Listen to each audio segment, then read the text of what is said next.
The capture had been almost too easy.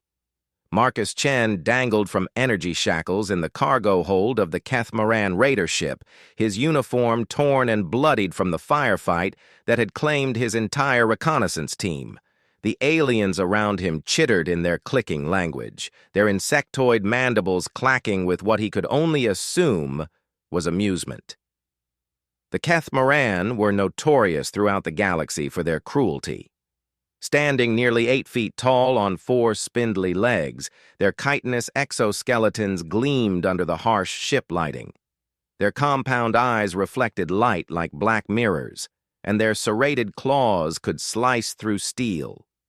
They had been humanity's greatest enemy for over a decade, ever since first contact had gone catastrophically wrong. "The human still breathes," one of them said in heavily accented Standard, the galactic trade language. "How disappointing. I was hoping the capture would have broken its spirit already."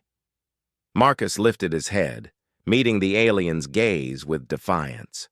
Blood trickled from a cut above his left eye, but his jaw was set firm.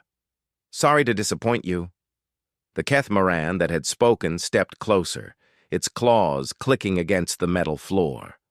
This one wore the ceremonial scarring of a war speaker, making it high-ranking among the raiding party. "You should save your strength, human. You will need it where you are going." "Let me guess," Marcus said, spitting blood. "Some prison colony where you'll torture me for information about Earth's defenses?" The war speaker's mandibles spread wide in what Marcus had learned was their version of a smile. It was not a pleasant sight. "Oh, much better than that. We are taking you to Korthak Prime, to the Proving Grounds. You see, we have a tradition there, a very old tradition." Marcus had heard whispers about Korthak Prime during intelligence briefings. It was the Catamaran homeworld, a place where captured enemies were subjected to ritual combat for entertainment. No human had ever returned from there. "The worm pits," another Catamaran added, joining the conversation. This one was smaller, with fresher scarring that marked it as younger. "The humans have never faced the great worms. It should be most amusing." "Worm pits?" Marcus asked, though part of him didn't want to know the answer. The war speaker's compound eyes gleamed. "Ancient creatures that we discovered in the deep caverns of our world thousands of cycles ago. We have bred them, trained them, made them into the perfect killing machines.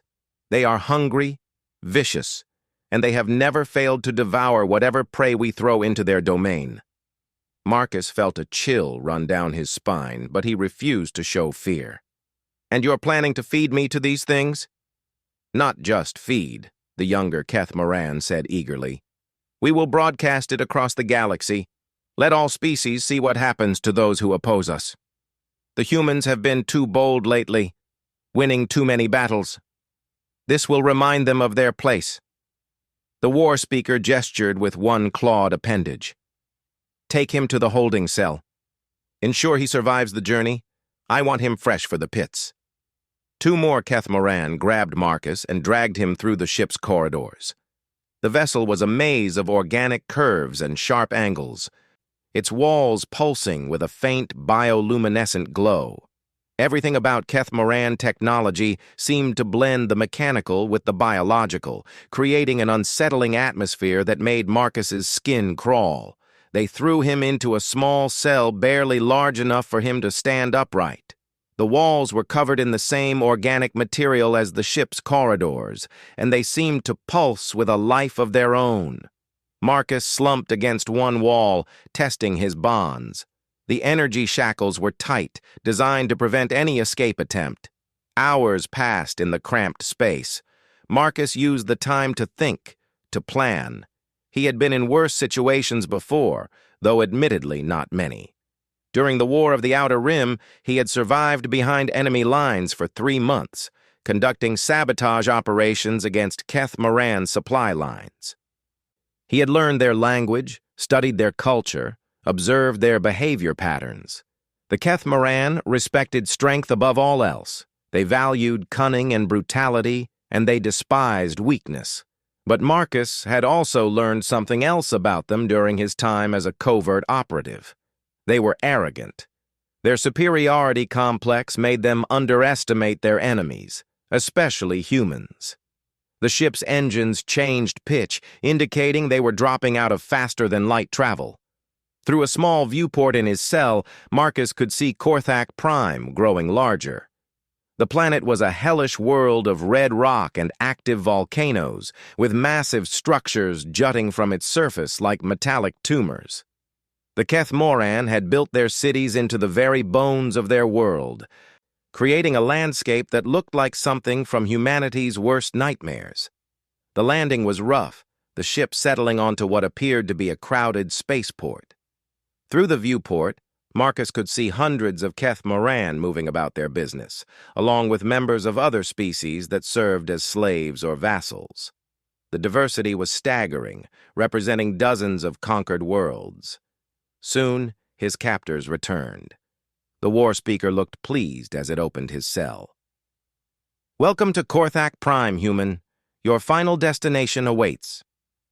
They dragged him through the spaceport and into the city beyond.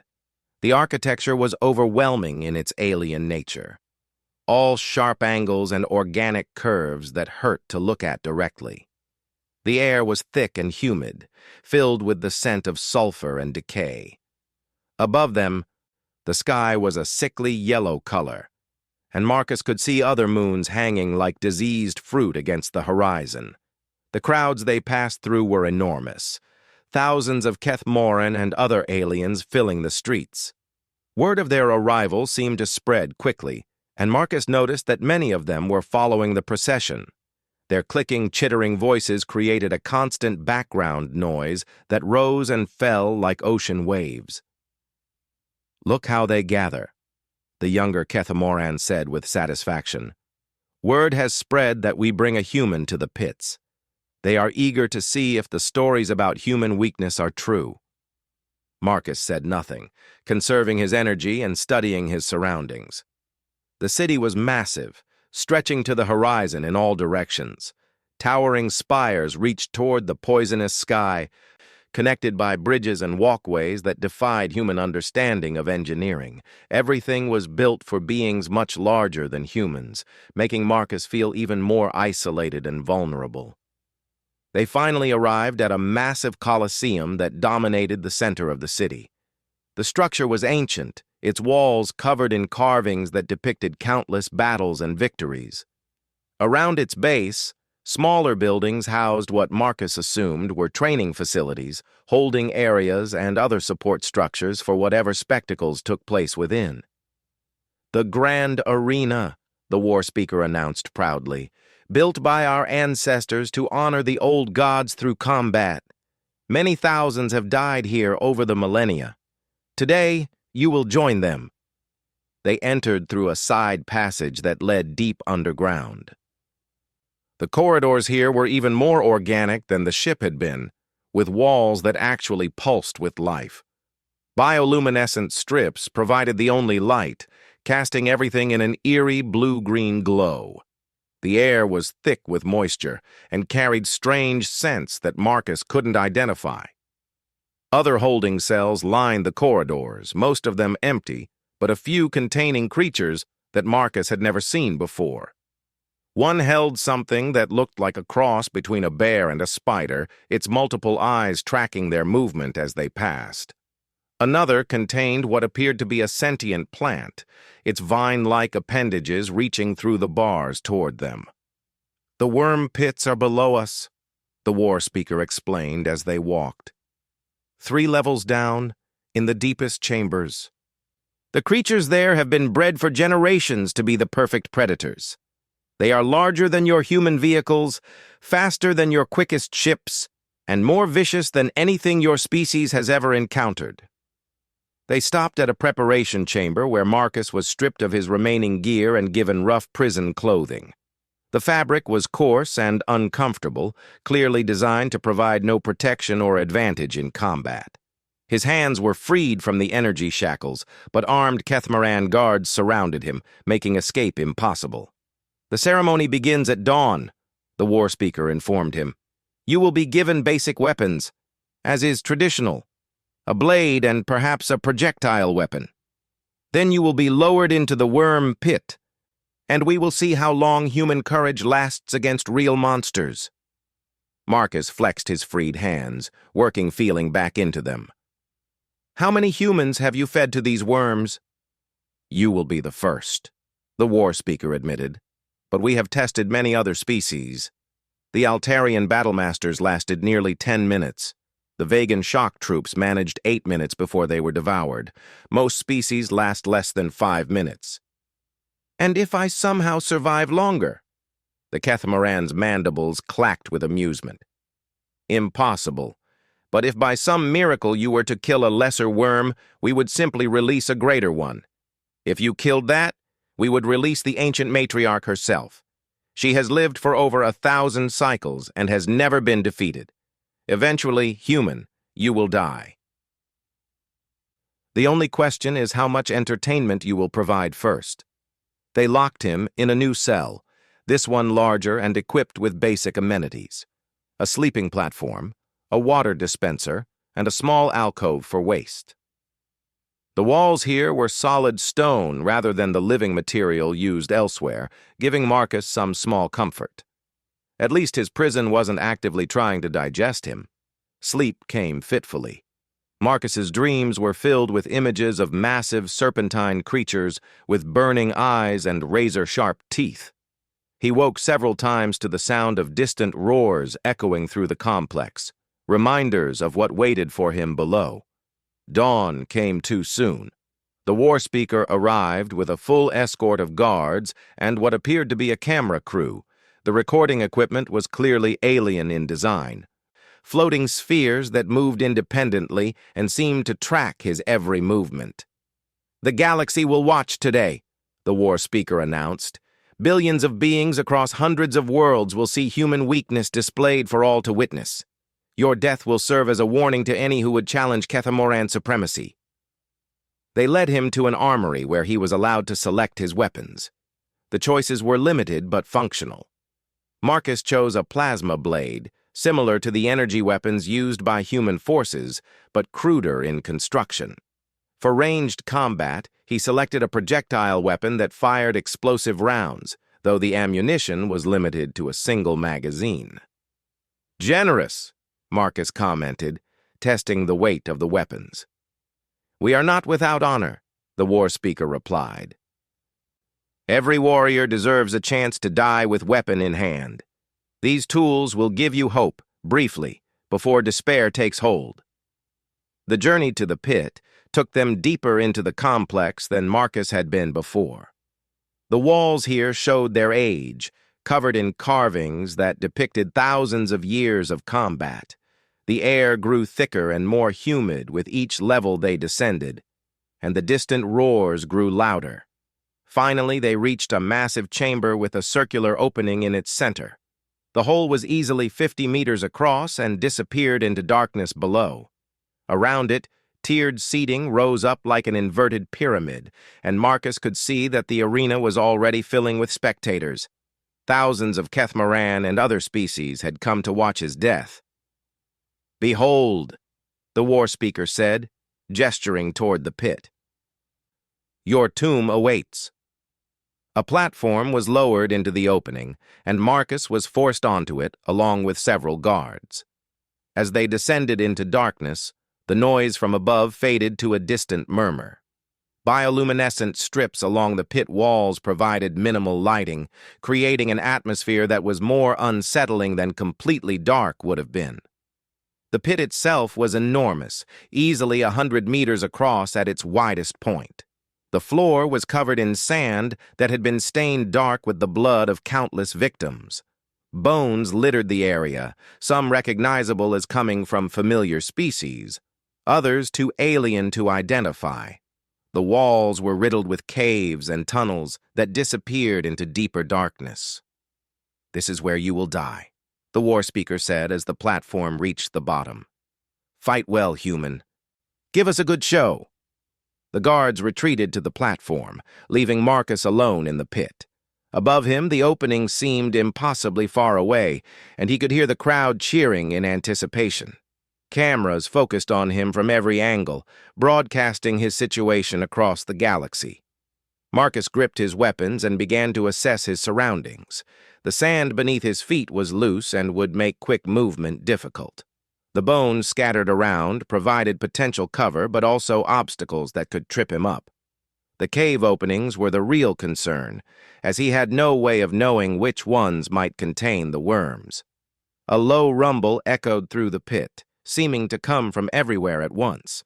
The crowd above fell silent, and Marcus could feel their anticipation like a physical weight pressing down on him. Something was moving in the tunnels, something large enough to make the ground vibrate with its passage. The first worm emerged from a tunnel directly across from where Marcus stood. It was smaller than he had expected based on the Kethmoran descriptions, perhaps 15 meters long, but what it lacked in size it made up for in pure menace.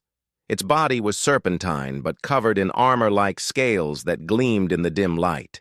Its head was triangular and filled with rows of razor-sharp teeth, and its eyes glowed with an inner fire that spoke of intelligence and hunger. Marcus raised his plasma blade, its energy field crackling to life. The worm paused, apparently surprised by the unfamiliar weapon. It tilted its massive head, studying him with those burning eyes. Then it attacked. The creature's speed was incredible. One moment it was across the pit, the next it was lunging directly at Marcus with jaws wide enough to swallow him whole. Marcus dove to the side, rolling through the sand as the worm's teeth snapped shut inches from his head. He came up firing, the explosive rounds from his projectile weapon striking the creature's armored hide. The impacts created bright flashes and clouds of smoke, but when it cleared, the wyrm seemed largely unharmed. Its armor had deflected most of the damage.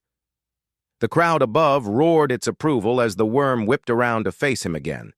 This time, Marcus was ready for its speed, and when it struck, he was already moving. The plasma blade sliced across its snout, leaving a glowing line in the armored scales. The worm hissed in pain and anger, backing away slightly. A thin line of luminescent blood trickled from the wound, the first injury it had sustained. Marcus smiled grimly. It could be hurt. What happened next would change everything, though Marcus didn't know it yet. As the worm's blood hit the sand, something unexpected occurred. The creature stopped its attack, its massive head lowering until its burning eyes were level with Marcus's own. Then, to the absolute shock of everyone watching, the worm bowed. The silence in the arena was deafening. Thousands of spectators who had come to watch a human's gruesome death now stared in stunned disbelief as the lesser worm pressed its massive head against the blood-stained sand in what was unmistakably a gesture of submission. Marcus stood frozen, his plasma blade still humming in his hand. The creature before him was easily capable of tearing him apart, yet it had stopped mid-attack to bow.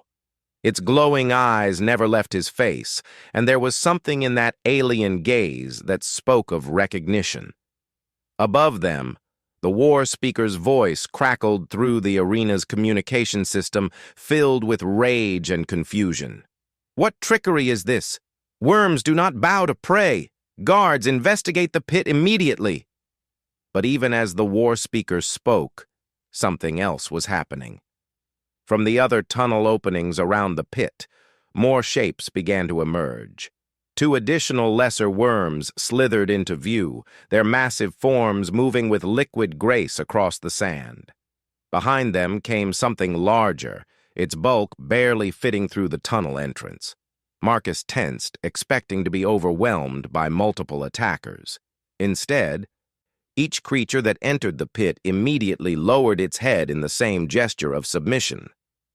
The larger worm, easily twice the size of the others, approached with surprising gentleness and pressed its snout to the ground so close to Marcus that he could feel its breath washing over him. "Impossible!" the war speaker snarled from above. "Release the greater worms! All of them!" The crowd was growing restless, their excited anticipation turning to confused murmuring. Some were calling for answers, others demanding action. Camera drones circled overhead like mechanical vultures, broadcasting the unprecedented scene to billions of viewers across the galaxy. Marcus lowered his weapon slowly, his mind racing to understand what was happening. As a covert operative, he had studied Kethmaran culture extensively, but this was beyond anything in his training. The creatures showed no sign of aggression toward him, yet he could see the intelligence burning in their eyes. They were not mere beasts. The larger worm raised its head and made a sound unlike anything Marcus had heard before. It was not the roar or hiss he expected, but something almost musical, a series of harmonic tones that seemed to vibrate through his bones. The other worms joined in, creating a complex melody that filled the pit with haunting beauty. "By the old gods!" whispered one of the Kethmoran in the arena above, his voice carried by the sensitive microphones. "They're singing the acknowledgement of kings. But that's impossible. That song died out centuries ago." Marcus felt a chill run down his spine that had nothing to do with the pit's cold air. The acknowledgement of kings was something he had encountered in his intelligence work, mentioned in ancient Kethmaran texts as a ritual reserved for their greatest leaders. But those texts had been fragments, incomplete pieces of a puzzle he had never been able to solve. The war speaker's voice boomed through the arena again, but now it carried an edge of desperation. "Silence those beasts. Release the ancient matriarch. She will end this mockery." Deep below the pit, something stirred. The ground began to vibrate with a rhythm like a massive heartbeat, and the lesser worms around Marcus lifted their heads in alarm. Their musical tones changed, becoming urgent, almost pleading.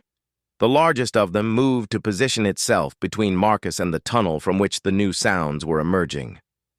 "What's happening?" Marcus asked, though he didn't expect an answer from the creatures surrounding him. To his surprise, the largest worm turned its head toward him and spoke. The words were in perfect standard, though the voice was unlike anything he had ever heard, seeming to come from deep within the creature's chest. "The Ancient One comes," it said, its voice carrying harmonics that made Marcus's teeth ache.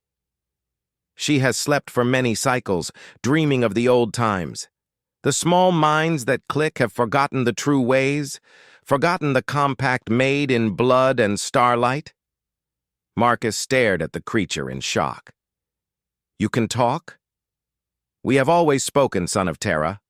The small minds chose not to listen. They hear only what confirms their belief in their own superiority."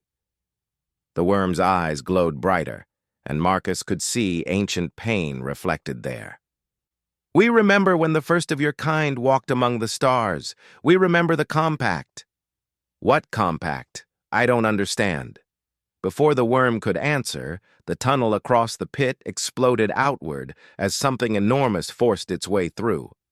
The ancient matriarch was a creature from nightmares, easily 100 meters long and covered in scales that seemed to absorb light. Her head alone was larger than Marcus's entire body, and her eyes burned with the fury of millennia. She emerged into the pit like a force of nature, her massive coils filling the space and forcing the lesser worms to retreat to the edges. When she spoke, her voice was thunder given form, rattling the stones of the arena itself. "What small thing dares wake me from my dreams?" she roared, her gaze fixing on Marcus. "What mewling creature—" She stopped mid-sentence, her ancient eyes widening in recognition. Slowly, impossibly, the ancient matriarch lowered her massive head until it nearly touched the ground before Marcus. "Impossible," she whispered, her voice now filled with wonder rather than rage. "The blood runs true. After all these ages, the blood still runs true." Above them, the arena had erupted into chaos. Kethmoran were arguing loudly among themselves, some demanding explanations, others calling for the immediate execution of everyone involved in what they saw as an elaborate deception. The war speaker's voice cut through the noise, shrill with panic. "Kill the human! Use the plasma cannons! End this now!" But even as weapons began to charge above them, the ancient matriarch raised her head and sang. Her voice filled the entire complex, reaching into every corner and crevice, carrying power that made the very walls tremble. It was a sound of command, of authority that had been ancient, when the Kethmoran were still learning to use tools.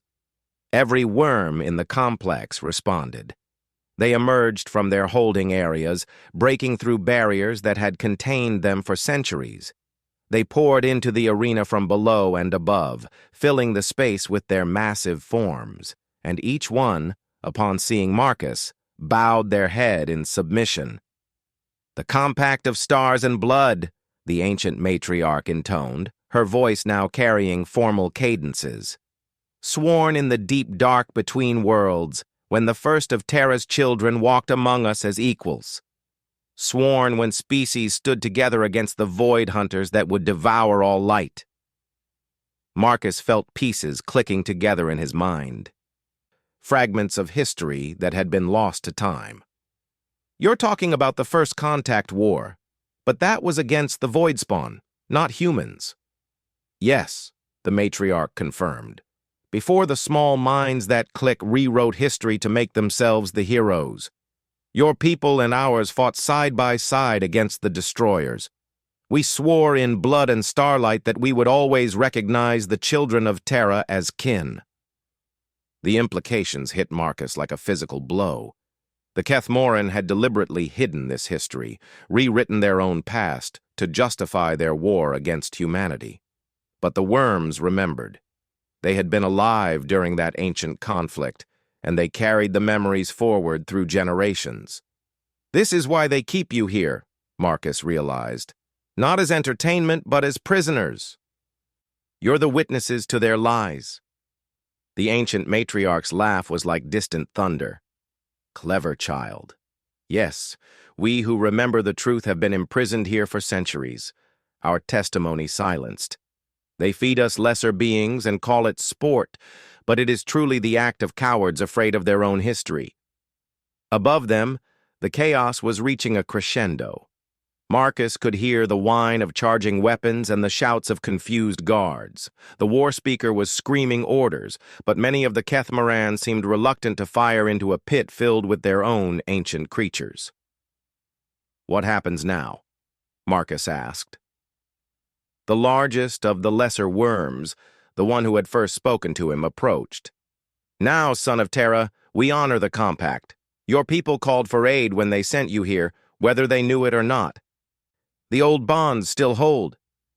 You're talking about escape? But this is Korthak Prime. Even if we got out of this pit, we're surrounded by billions of Kethmoran." "Not all Kethmoran," the matriarch corrected. "Many still remember the old ways, though they have been forced to hide their knowledge. The small minds that clique rule through fear and revision of history, but truth has a way of surfacing." As if summoned by her words, new sounds echoed through the arena. Explosions rocked the complex above them, and the lighting began to flicker. Through the chaos, Marcus could hear different voices, Kethmoran speaking in dialects he didn't recognize.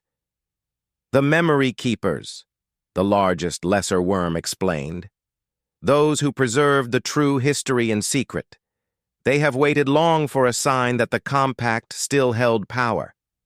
Your presence here, our acknowledgement of you, this is the sign they needed."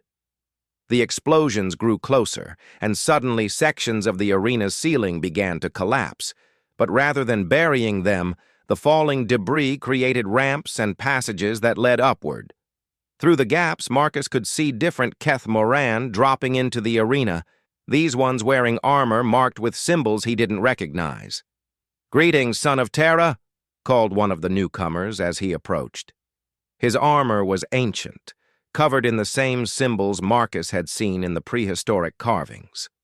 "I am Thekmor of the Memory Keepers. We have come to honor the old compact."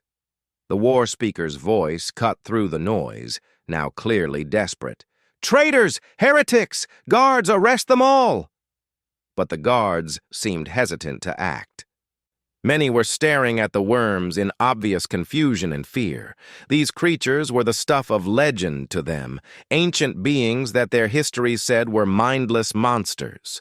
Seeing them speak, seeing them show intelligence and purpose, was shaking the foundations of everything they believed. Thickmore gestured to his companions, and they began setting up what looked like communication equipment.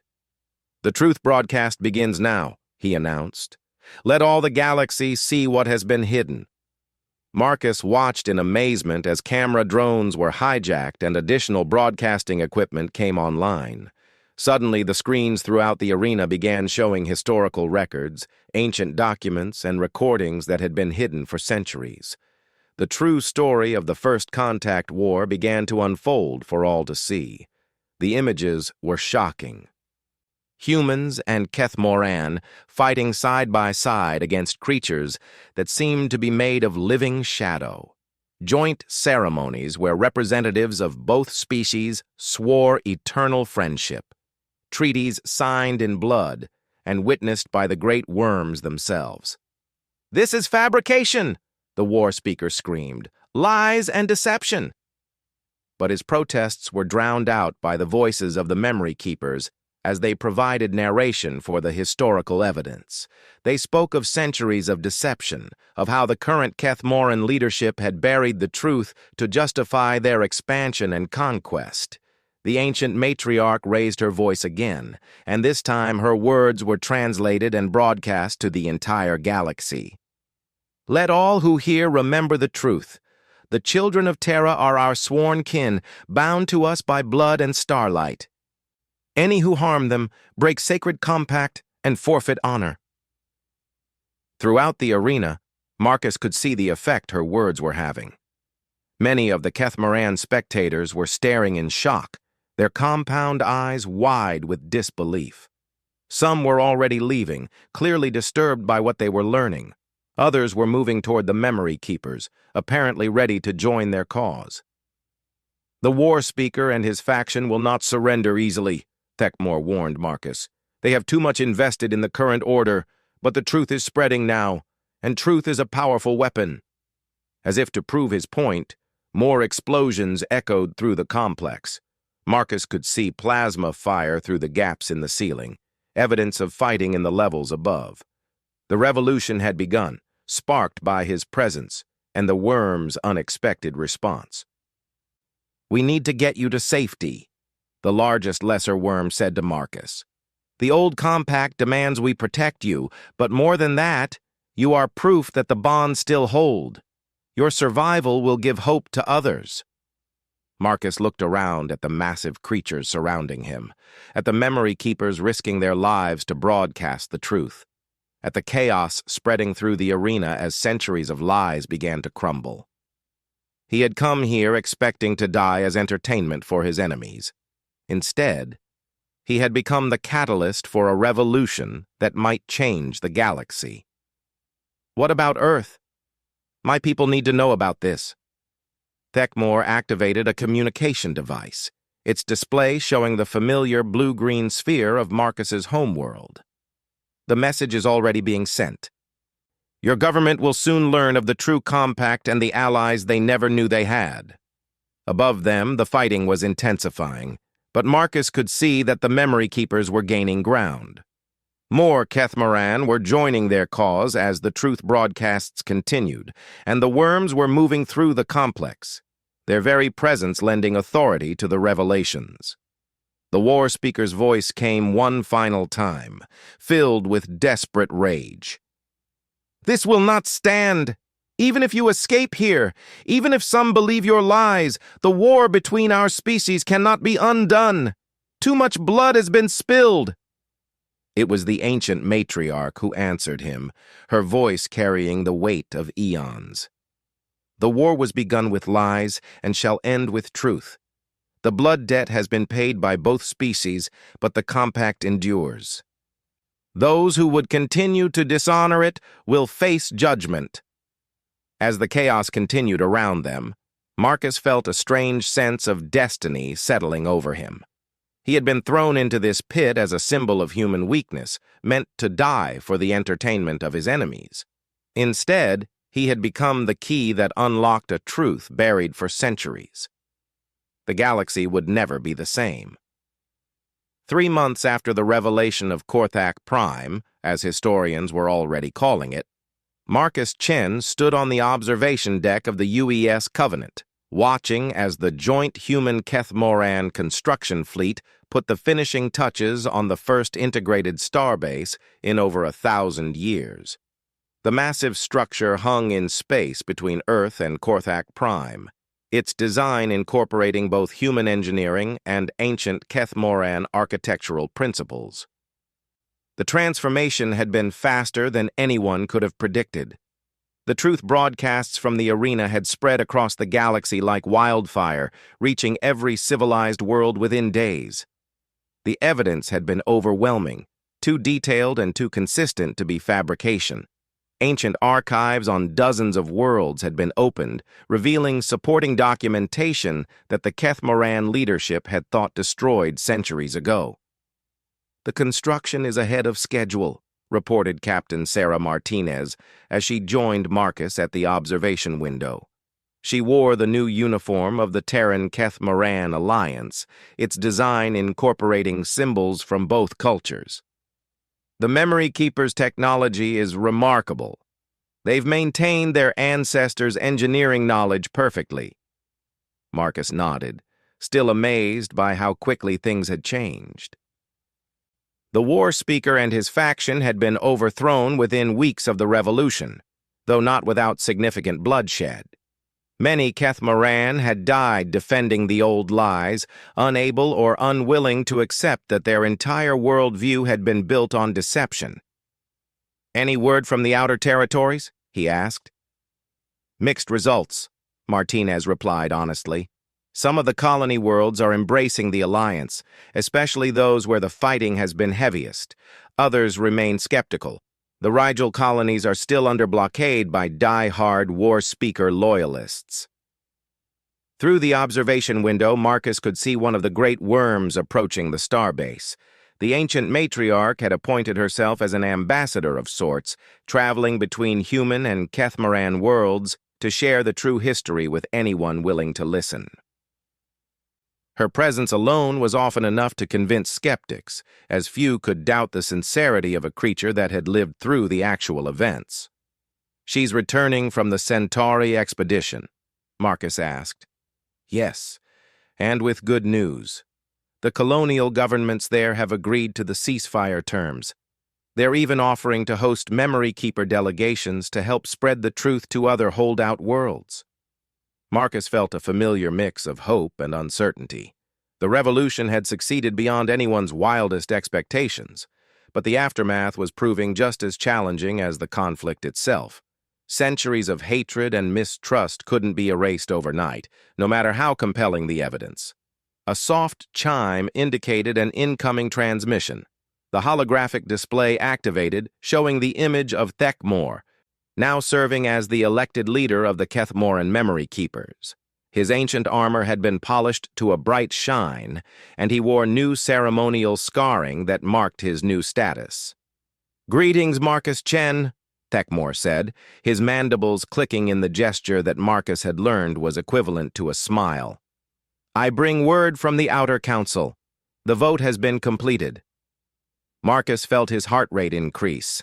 For weeks, representatives from across Keth-Moran space had been debating whether to fully embrace the alliance or to seek some middle ground that would preserve their independence while acknowledging the historical truth.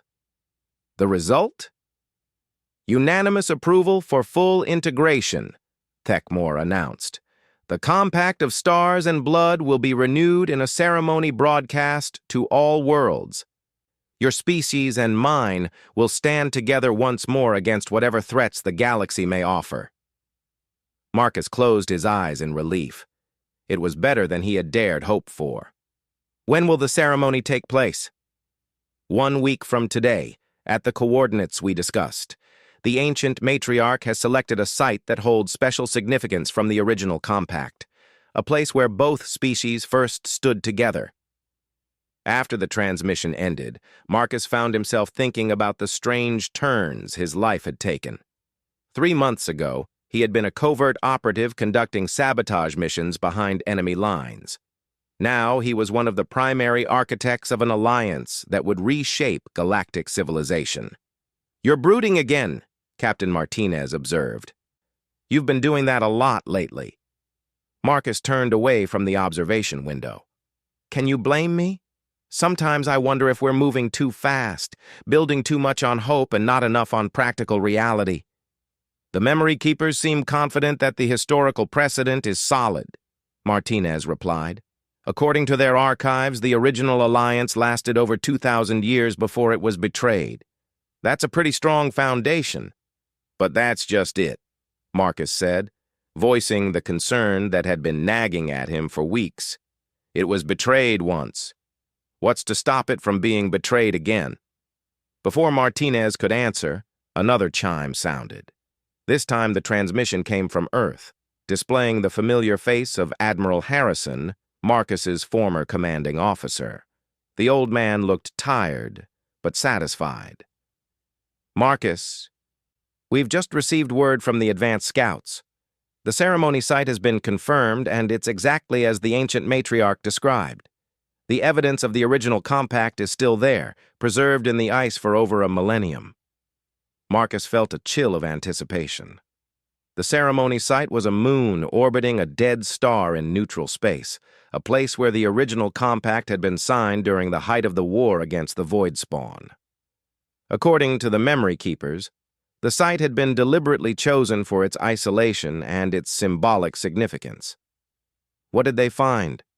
"Everything," Admiral Harrison said, his voice filled with wonder. "The original treaty stones still intact, the ceremonial altars where the blood oaths were sworn, even some of the original documents, preserved in crystalline storage matrices that our best scientists are still trying to understand." The implications were staggering. Physical evidence from the original compact would silence even the most determined skeptics. More importantly, it would provide a template for the new alliance, ensuring that the mistakes of the past were not repeated. "There's more," Admiral Harrison continued. "The archaeologists found something else at the site, something that wasn't mentioned in any of the historical records we've seen so far." Marcus felt his pulse quicken. "What kind of something?" "A warning. Apparently, the original compact included provisions for what to do if it was ever broken. Safeguards designed to prevent the kind of historical revision that the War Speaker faction accomplished." Captain Martinez leaned forward, clearly intrigued. "What kind of safeguards?" "That's what we're hoping to determine at the ceremony. The ancient matriarch believes that restoring the full compact will reactivate systems that have been dormant for centuries.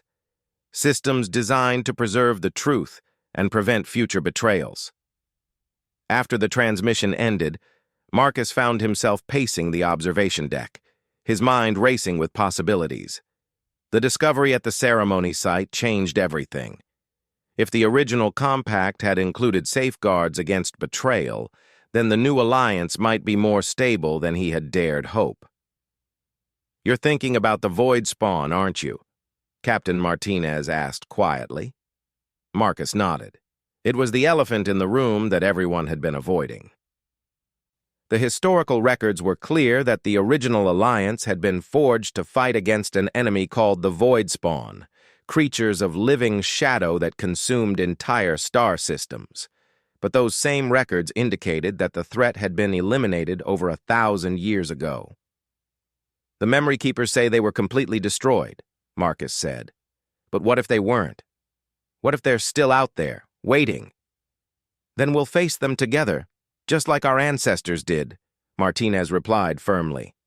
"That's what the compact is for." The week passed quickly. Marcus found himself aboard the ancient matriarch's personal transport, a living ship that was part technology and part organism. The creature herself served as pilot, navigator, and passenger all at once. her massive form integrated into the ship's structure in ways that human science couldn't begin to explain. "Nervous, son of Terra?" she asked as they approached the ceremony site. Marcus looked out at the dead star ahead of them, its surface still glowing with residual heat.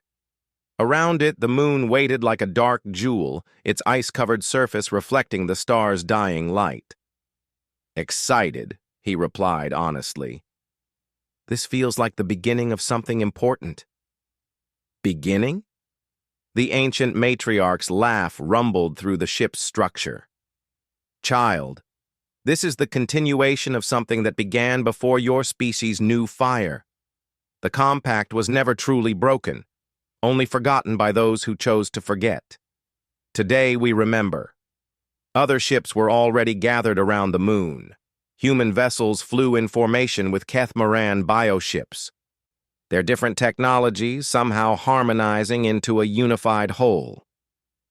Memory keepers had worked alongside human engineers to ensure that both species representatives could survive on the moon's surface during the ceremony. The landing was gentle, the living ship settling onto the ice like a massive creature returning to its den. Marcus suited up in the environmental gear that would allow him to function in the moon's thin atmosphere, checking and rechecking his equipment. The ceremony site was everything Admiral Harrison had described and more. Ancient structures rose from the ice, their crystalline surfaces carved with symbols that predated both human and Kethmoran civilizations. At the center stood a massive altar, its surface stained with what Marcus realized must be blood from the original ceremony. Representatives from dozens of worlds had gathered for the renewal ceremony. Humans and Kethmoran stood side by side, along with members of other species who had been inspired by the historical revelations to seek their own alliances. The galaxy was changing, and this ceremony would mark the beginning of a new age. Thekmor approached Marcus as the ceremony began, carrying an ancient blade that gleamed with its own inner light. "The blood oath must be renewed," he explained. "As your ancestors bound themselves to ours, so must you bind yourself to us." Marcus took the blade, feeling its weight and balance. It was heavier than it looked, and he could sense the history embedded in its metal. "What words do I speak?" "The same words spoken by your ancestor 1,000 years ago," the ancient matriarch said, her voice carrying clearly across the ice, the same promise that has endured despite betrayal and deception. As Marcus drew the blade across his palm, letting his blood fall onto the ancient altar, he spoke the words that had been preserved in the Memory Keeper's archives. "By blood and starlight, by bond and battle, let Terra's children stand as kin to those who remember truth. What was sworn in darkness shall endure in light." Thekmor repeated the ritual, his green blood mingling with Marcus's red on the altar's surface. The moment their blood touched, something extraordinary happened. The entire ceremonial site began to glow with soft, pulsing light. Ancient systems that had slumbered for centuries awakened, responding to the renewal of the compact. Holographic displays materialized around the altar, showing star charts and tactical information that dated back to the war against the Void Spawn. But these weren't just historical records. Marcus realized with growing amazement that they were active monitoring systems, still scanning the galaxy for threats. "The Sentinel Network," the ancient matriarch breathed, her voice filled with awe. "It still functions." The displays showed the current state of galactic civilization, marking the locations of every sentient species and their current status. But at the edges of the galaxy, in the dark spaces between stars, other markers pulsed with ominous red light. "What are those?" Marcus asked, though he feared he already knew the answer. "Void Spawn," Thekmor confirmed, his voice grim. "The ancient enemy was not destroyed, only dormant. They have been stirring again, testing our defenses, preparing for a new assault." The implications hit Marcus like a physical blow. The timing of the compact's renewal wasn't coincidental. Somehow, the ancient systems had known that the threat was returning, and they had orchestrated events to ensure that the alliance would be restored before it was too late. "How long do we have?" Captain Martinez asked over the communication link. The ancient matriarch studied the displays, her ancient eyes reading information that had been gathered by sensors older than human civilization. "Months, perhaps a year at most. They are already moving, consuming the outer systems where no one will notice until it is too late." Marcus felt the weight of destiny settling on his shoulders once again. He had thought that exposing the truth about the compact would be the end of his involvement in galactic affairs. Instead, it was just the beginning. "Then we'd better get started," he said, gripping the ceremonial blade tighter. "We have an alliance to build and a galaxy to defend." As the ceremony continued around them, Marcus looked up at the stars visible through the moon's thin atmosphere. Somewhere out there in the dark spaces between galaxies, an ancient enemy was stirring. But this time, humanity would not face it alone. The compact had been renewed, the alliance restored, and the truth would never again be buried beneath lies. The real war was just beginning, but for the first time since he had been thrown into the worm pit, Marcus felt truly confident about humanity's chances. They had powerful allies now, ancient wisdom to guide them, and weapons forged in the fires of truth itself. The Void Spawn would learn what their predecessors had learned 1,000 years ago. When humans and worms stood together, no force in the galaxy could stand against them. The ceremony ended as it had begun, with blood and starlight, with promises made and kept. But this time, the entire galaxy was watching, and the truth would never again be hidden. The compact had been renewed, stronger than before, tempered by betrayal, and forged anew in the fires of revelation. As the representatives returned to their ships and began the journey back to their respective worlds, Marcus remained on the ice for a few more moments, looking up at the stars. Somewhere among them, Sarah Martinez was already beginning the work of integrating human and Kethmoran military forces. Tekmor was coordinating with the Memory Keepers to establish new archives that could never be corrupted or destroyed. The ancient matriarch was preparing to wake the other great worms from their long slumber. And Marcus? Marcus was ready to do whatever was needed to ensure that this time the compact would endure forever. The aliens had thrown him into the worm pit for a laugh, expecting to watch him die in terror and despair. Instead, they had awakened something that would reshape the galaxy and forge an alliance strong enough to face any threat the universe could offer. The human smiled as he returned to his ship, thinking of the long journey ahead. The greatest adventure in galactic history was just beginning, and he had a front-row seat for all of it.